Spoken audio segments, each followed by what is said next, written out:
এই প্রশ্নটা নিচের কোনটি প্রতিসম ম্যাট্রিক্স? এটা জাহাঙ্গীরনগর ইউনিভার্সিটির 22-23 এবং রাজশাহী ইউনিভার্সিটির 17-18-তে আসছে। এবারও এটা খুবই একটা ইম্পর্ট্যান্ট প্রশ্ন।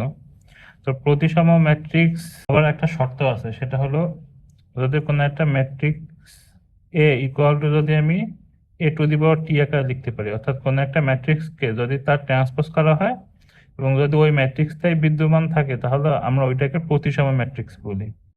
এখন আমরা যদি এটাকে এ ইকুয়াল টু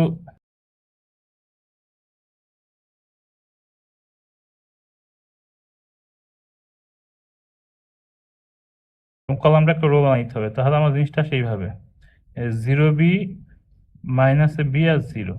আবার যদি আমরা বি যদি আবার বি ইকুয়াল টু যদি আমরা ধরি বি 0 মাইনাস বি, এবং এটাকে যদি আমরা ট্রান্সপোজ যদি করি, তাহলে রো কলাম হয়ে যাবে বি 0 জিরো 0 মাইনাস বি। যে কথা বলছিলাম যে প্রতিসম ম্যাট্রিক্স হওয়ার শর্ত হচ্ছে কোন একটা ম্যাট্রিক্সকে তার ট্রান্সপোজ করলে যদি ওই ম্যাট্রিক্সটাই বিদ্যমান থাকে, তাহলে ওইটা প্রতিসম ম্যাট্রিক্স।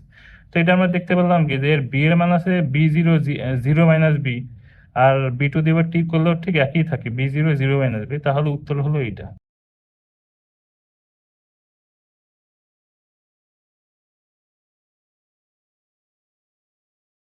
এ ইকুয়াল টু যদি minus A two the power টি আকারে থাকে, তাহলে ওইটাকে আমরা বলি বি প্রতিসম ম্যাট্রিক্স। আর যদি আমার এ স্কোয়ার ইকুয়াল টু যদি আমার এ আকারে থাকে, তাহলে ওইটাকে বলি আমরা সমঘাতী ম্যাট্রিক্স। সমঘাতী ম্যাট্রিক্সের আরেকটা নাম আছে আইডেম্পোটেন্ট ম্যাট্রিক্স। Potent matrix.